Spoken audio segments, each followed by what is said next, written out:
Бүгдээрээ сайн уу, Мики байна. Японд жолооны үнэмлэх хэрхэн авах вэ гэдэг талаар бүр маш дэлгэрэнгүй ярьж өгье. Тэгээд хэрвээ та жолооны үнэмлэх авъя гэж бодож байгаа бол миний бичлэгийг дуустал нь үзээрэй.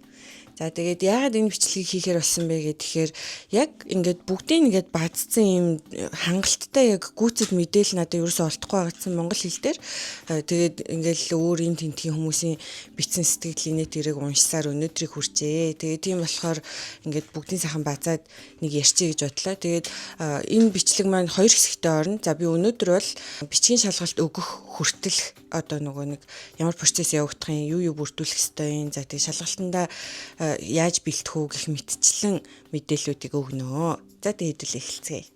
За тэгэхээр хамгийн ихэнд жолооны үнэмлэх авъя гэж шийдсэн бол хоёр юм хийх ёстой. Нэгдүгüүрх нь болохоор Монгол жолооны үнэмлэхээ орчуулах ёстой байгаа. За орчуулгын хувьд бол заавал аль бие усны одоо орчуулга шаарддаг юм байлээ. Тэгэхээр Монгол элчин рүү материалаа явуулаад эсвэл элчин дээр очиод жолооны үнэмлэхээ орчуулж болно. Эсвэл ингээд нөгөө вебээр ингээд онлайнаар орчуулдаг аль бие усны вебсайт байд юм лээ. Тэгээд тэрийг би энэ доор нөө description хэсэг дээр оруулчихъя. За тэрний дараа яах вэ гэхээр тэр чинь бол ингээд 2-3 өдөр болно. За түүний дараагаар одоо тэр тусмаа Токио, Сайтама, Чибад байгаа бол заавал цаг авах хэрэгтэй. Тэгээд ерөнхийдөө процесснаас жоохон өөр эд юм байна гэж бодсон. За миний хувьд болохоор хүчүүд байдаг жолооны үнэмлэх авах төвд очиж материалаа бүрдүүлж авчиж өгч шалгалт өгсөн учраас би ерөнхийдөө хүчүүд байгаа жолооны үнэмлэх олох төвийн талаар процесс илүү төлхөө яригдэн шүү. Хүчүүд байгаа жолооны үнэмлэх авах төвийн линкийг би стоор оруулчихъя. За тэгээ хүмүүс болохоор тэгээд байгаа байхгүй юу? Токиод бол хоёр газар байгаа. Нэг нь Чибад байгаа юм шиг байна. За нэг нь болохоор хүчүүд байгаа. Тэгээд хүчүүг болохоор арай илүү зөөлхөн, арай илүү одоо нөгөө нэг хүмүүс нь арай найрсаг гэдэг юм байлээ. Тэгээд би бол нөгөө төв дээр нь очиж үзэж байгаагүй. Гэхдээ хүчүү бол надаа маш их таалагдсан. Ягаад гэвэл нөгөө одоо цагдаан дээр нь айгүй найрсаг байсан. Тэгээд надаа ямар нэгэн асуудал бол гараагүй. Тийм болохоор хэрвээ аль руу нь явах вэ гэд эргэлзэж байгаа бол магадгүй би өөрөө очисон учраас хүчүүг бол санал болгох байна. За тэгээд вебсайт руу н ороод цагаа авна. За цаг авах тухай тэгээд гэх юм бол бас айгүй хөвгчлээ. Айгүй хачаалтай юм байна. Тэгээд айгүй хачаалтай байдаг учраас ерөөсөө яг шөнө яг 12:00 цагт одоо хэрвээ 1 сарын дараа бол 1 сарын дараа, 2 сарын дараа бол 2 сарын дараа цаг нь ингээд өдрөөр онгоод юм байна. Одоо тэр систем тэгж ажилладаг гэсэн үг байхгүй юу? Тэгэхээр одоо нөгөө нэг жолооныхоо үнэмлэхийг орчуулсан цаастайгаа за тэгээ зариу карт за өөрийнхөө нөгөө жолооны үнэмлэх энтергээд пассворд энтер бүх юмаа сайхан жимбитлэн бэлдэж тавиад за тэр вебсайт дээр нь болохоор өөрийнхөө бүртгэлийг үүсгээд бүртгүүлээд тэгээд хүлээж авах хэрэгтэй юм лээ. За тэгээ 11 цаг 59 минутанд ороод одоо ингээд цагаа авна гэсэн үг. За тэгээ цаг нь болохоор ингээд нөгөө нэг тэр дараагийнх нь өдрийн ингээд цагууд онгодог ганцхан өдрийн цаг онгодог учраас маш хурдан цагийн дуусна. Тэгэхээр маш сайн бэлтгэлтэй байжгаад цагаа авчин. За цагаа аваад имэйлээр ингээд баталгаажуулалт ирдэм байлээ. За түүнээс хойш 30 минутын дотор өөрөө хувийн мэдээлэлээ оруулах хэрэгтэй. За хувийн мэдээллийг оруулахад маш их юм асууд юм байлээ. Тэгээд миний бол Япон хэл үнэхээр чадхааргүй байсан. Тэгээд англи хэл дээр байхгүй зөвхөн Япон хэл дээр байт юм байна гэж би ойлгосон.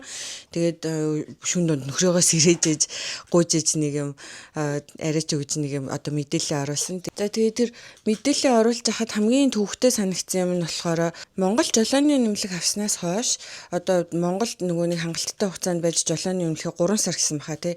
Жолооны үнэмлэхийг хэрэгэлсэн юм уу, машин барьсан юм уу гэдгийг нь шалгах юм байна гэж би ойлгосон. Тэгээд тэрний дагуу одоо нөгөө хизээ Монголд байсан, хизээ одоо Монголоос гарсан, буцаад хизээ Монголд орсон гэдэг ингээд бүгдийг ингээд бичдэм байлээ. Тэгээд олон ийш тийшээ явж исэн хүмүүс бол нэлийн их юм бичих юм шиг байлээ. Тэгээд ерөнхийдөө бол нөгөө нэг миний хувьд болохоор хамгийн сүүлийн 3 жил мэл одоо яг Японд ирэхээс өмнө одоо Монголоос гадагшаа орж гарсан марсан он сар юмнууд бол бичсэн. Тэгэхээр тиймэрхүү байж болох бах. За тэгээд бүртгэлээ хийлэгчээд хүлээнэ. Тэгээ миний хувьд болохоор 2 сард цаг авахд би 4 сард цаг авч чадсан. Тэгээд 4 сарын цаг аваад материалуудаа сайхан бүрдүүлээд за би түрүүн хэлсэнчлэн оршин суугын газрын тодорхойлол за тэгээд жолооны нэмэлт орчуулах чинь их хуваараа хэрэгтэй. За энэ хоёр бол хуулбар хийж болохгүй юм билэ. Заавал их хуваараа. Жолооны үнэмлэх авснаас хойш өөрхөн хэрэгжилж байгаа бүх паспортуудаа гадаад паспортаа авчиж өгнө. За тэгэн гутаа одоо за Euro card за My Number card My Number card нэрээ хэрэггүй тавьчихсан. За Euro card-ыг зөвхөн авт юм лээ. За тэгээд ийм бичиг баримтууд байхад бол болно. Очоод 2 төрлийн анкет бүгэлнэ. За тэгээд миний хувьд болохоор 4 сард очоод тэгээд материалаа өгөөд шууд тэр өдрөө өдөөс хойш нь шалгалт өгөх үү эсвэл цаг авах уу гэж надаас асуусан. Тэгэн гут нь тэр өдөр шалгалт өгөө гэд шалгалтаа өгсөн байгаа. За материалаа аваачиж өгөөд бүртгүүлэхэд нэлээд идэм асуусан. За тэр асуусан юмнуудын талаар би та хэдэд одоо өртчлээд хэлчихье. Тэгээд бэлдээд очих юм бол илүү одоо амар байх. Хүчүүд ингээ ерөөсө 2 цагтаа сууж идэм юм лээ. Тэгээд аль нэг нь бол заавал юм англи хэлтэй байх ёстой гэдэм болов уу гэж би бодсон.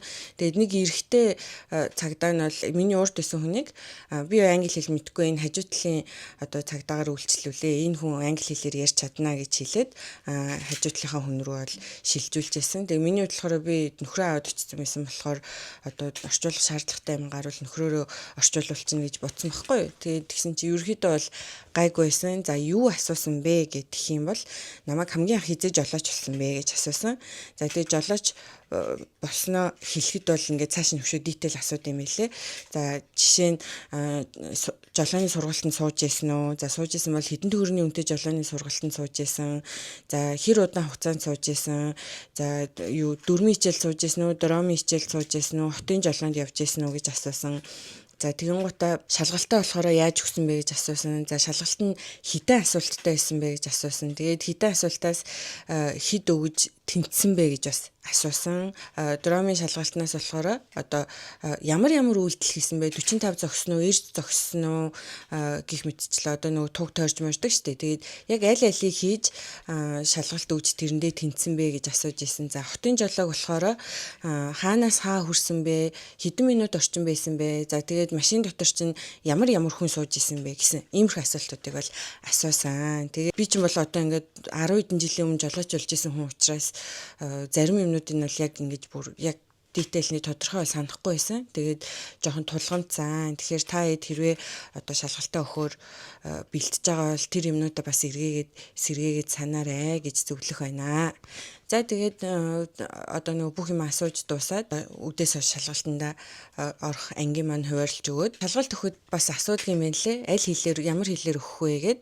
Тэгээ мэдээж монгол хэл бол байсан. За альч одоо жолооны нэмэлт авах төв дээр монгол хэлний сонголт бол байгаа гэж би ойлгосон. Тэгэхээр монгол хэл дээр шалгалтаа өгөх нь ер нь бол яаж ч утсан одоо тий бусад хэл дээр өгөхөөс илүү ах гэж үзээд тэгээд монгол хэлийг бол сонгосон.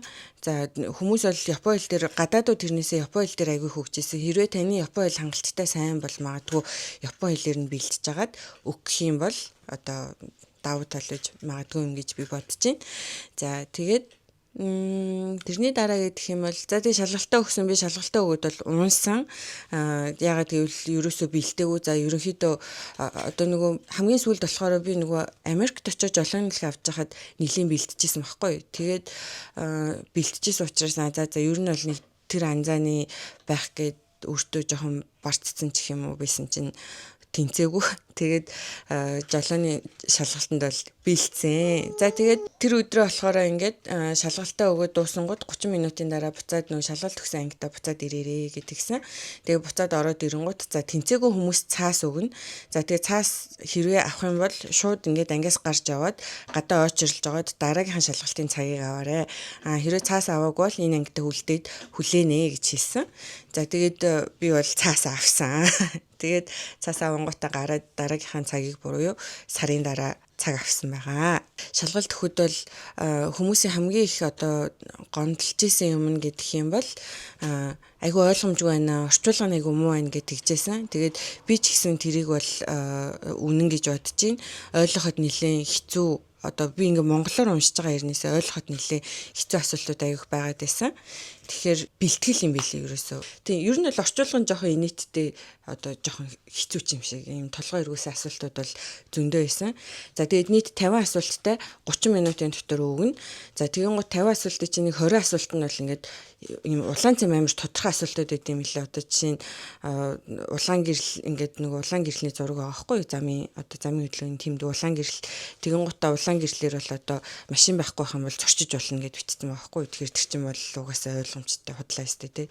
Тэгээд гих мэтчлэн амар ийм дэндүү амархан 20 асуулт байсан. За 20 асуулт нь бол ингээд баг зэрэг эргэлзүүлсэн. Тэгэхдээ ингээд нөгөө сайн уншаад за аюулгүй байдал хамгийн чухал гэд нөгөө найз намайг шалгалт өгөхөөс өмнө байнга тэгж хэлсэн байхгүй. За хамгийн сейф хариултыг л сонгоорой гэж тэгжсэн. Тэгээд сайн уншиж үзээ. За эн чинь хэр аюултай илээ гэж аюух асуусан. Тэгээд ер нь бол нэг 2 3 уншихад бол хариултыг нь олцохоор 20-д асуулт. За 10 асуулт бол үнэхээр жоохон хөлс урсгасан асуултууд байсан. Тэгээд тэрэн дээр одоо чинь ингэж байгаа байхгүй юу? 2 дугуйтай тээврийн хэрэгсэл жолоод жоох үед 4 дугуйтай тээврийн хэрэгсэлд одоо нөгөө нэг харагдахын тулд тод өнгөтэй хувц өмсөх хэрэгтэй гэсэн байгаа байхгүй юу? Тэгээд тэр чинь одоо тод өнгөтэй худлагийг хариулцахаар сонин юм шиг, үнэнгээ хариулцахаараа сонин юм шиг ингээд би одоо ч гэсэн хариултыг яг сайн мэдэхгүй байна. Тэгээд тиймэрхүү эргэлзээсэн асуултууд бол зөндөө байсан. Тэгэхээр миний одоо хэлэх гээд байгаа юм гэдэг юм бол бэлдэх хэрэгтэй. Бэлдчих юм бол одоо айгүй хурдны эхнийхаараа тэнцэх бол шанс бол маш өндөр юм бэлээ гэж хэлэх гээд байгаа юм. Би ягаад заавал бэлдэх хэрэгтэй гэж хэлээд байгаа вэ гэхээр одоо шалгалтыг бол одоо Азийн ундаанд таараад ч юм уу тэнцэж болно шүү дээ. Тэгэнгუთ одоо яг монголчуудын мэдхгүй замын хөдөлгөөний дүрмүүд аягүй их байгаа байхгүй. Одоо жишээ нь хурдны зам дээр дээд хурд нь хэдэн километр цагийн урттай зорчих юм. За тэгэнгუთ доод хурд нь хэд байх юм. За ямар ч машин байхгүй байхад доод хурднаасаа илүү удаан явж болох юм уу? Эсвэл дээд хурднаасаа жоохон хурдан явж болох юм уу ч гэдэг юм уу тий. За тиймэрхүү асуултууд байна. За тэрнээс гадна одоо нөгөө нэг замын хажуугийн зурааснуудыг айгүй их одоо асууд юм хэлээ. Зогс гээд stop sign аа штэ тий. Зогс гэсэн тэмдэгэн дээр одоо чинь ямар ч машингүй уулзуур дээр л зогс гэсэн тэмдэг дээр зогсохгүй ингээ удаан өнгөрч болно гэвчсэн байхгүй. Тэгэхээр тэр чинь бол заавал зогсох хэрэгтэй тэмдэг шиг дээ. Тэгэн гут чинь удаан явж болно гэж бичсэн гоч. Уус ямар ч машин байхгүй юм чи жоохон хурдаасаад явж болох юм шүү гэж бодогдохоор юм.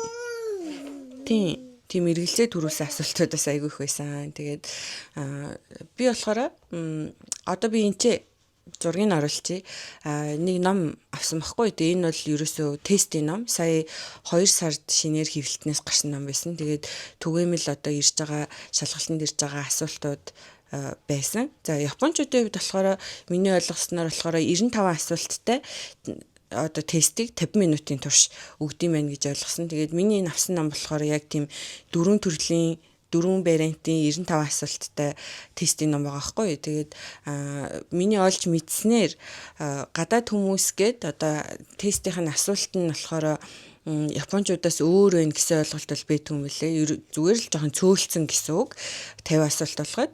Тэгэхээр ер нь бол заавал нөгөө нэг гадаадуудын бэлдээд байгаа ямиг бэлдэх шаардлагагүйгээр яг японочдын тэр бэлдээд байгаа тэр тестийг шууд би ингээ Google Translate-ээр ч юм уу ингээд орчуулад бэлдээ гэсэн тийм санаа надад төрсөн байхгүй. Тэгээд яг тэгж бэлдсэн байгаа. Энэ 4 төрлийн тесттэй энэ 300 итгэн асуултыг бол ингээд айгүй сайн бэлдсэн байхад бол би бол баг батны тэнцэнэ гэж бол би хэлмээр байна. Тэгэхээр заавал олон удаа тийшээ явж одоо шалгалт өгөх болгонд 2500 yen төлнө. Хэцүү учраас та эдийг шууд тэнцээсэ гэд энийг хэлээд байгаа юм шиг. За тэгэхээр энэ тестийн номыг аваад та бүхэн шууд Google Translate-ээр орчуулад сайхан бэлдээрээ. Надаа мэдгүй юмнууд аягүй хаагаад байгаад байсан учраас ингээд эн чинь ингэт юм уу? Эн чинь ийм учиртай байсан юм уу гэсэн юмнууд бол аягүй их байсан. За тэгээд та бүхэндээ бичгийн шалгалт хүртэл нь амжилт хүсье. За тэгээд 2 дахь өгүүлтэн дээрээ болохоор тэнцсэн. Тэгээд тэнцчээд одоо нөгөө нэг тэнцэг хүмүүс нь гараа авсны дараа тэнцсэн хүмүүст нь болохоор жолооны шалгалт өгөхөд анхаарах ёстой юм гарын авлага өгд юм байлээ. Манайх зэрэгцэж яриад байгаа. За энэ дээр нэг ганцхан чухал юм хэлчихье.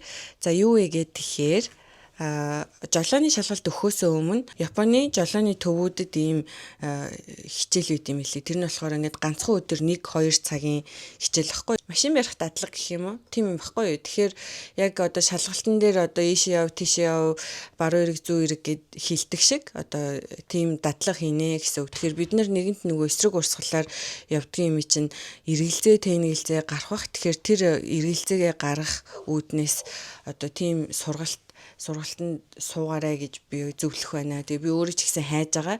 Тийм вебсайтууд зөндөө байд юм байна. За тэгээд хэрвээ гэрийнх нь ойролцоо янз бүрийн тийм сургалтын төв байдаг байх юм бол нэг удаа бэлдээд үтсэн дээр гэж зөвлөх байна. Тэгээ ерөөхдөө 1-2 мангийн үнэтэй гэдэм байлээ. Жолооныхон шалгалтанд тэнцчих юм бол тэр өдрөө шууд үнэмлэхээ авна гэж би ойлгосон байгаа. Тэгээд ерөөхдөө бол одоо яг жолооны шалгалт өгөх өдөр айгүй их цаг хугацаа шаардна. Өглөө 8-аас ирээд багадаа 3 цаг болно шүү гэдгийгсэн байсан. 3 цаг хүртэл шалгалт авагдана гэдгийгсэн байсан. Тэгэхээр цаг хугацаа нэлээд орох нэ жолооны шалгалт өгөх өдрөө. За өөр гэдэх юм бол за тэгээ шалгалтанд юу ирсэн талаараа та дээрж өгье гэсэн чинь манай хүүхэд надтай тоглоно инэ. Тэгээд зүгээр нөгөө description хэсэгт оруулчих. Тэгээд та надад ямар шалгалт ирснийг хараарэ. За тэгээ энэ хүртэл бичлэгийн маань үтсэн та бүхэндээ маш их баярлалаа. Бүгдээрэнд нь амжилт хүсье. Олон удаа өгөхгүй шууд ихний өгөлтөөрөө бүх шалгалтандаа тэнцээрэй гэж өрөөё. За баяр таа.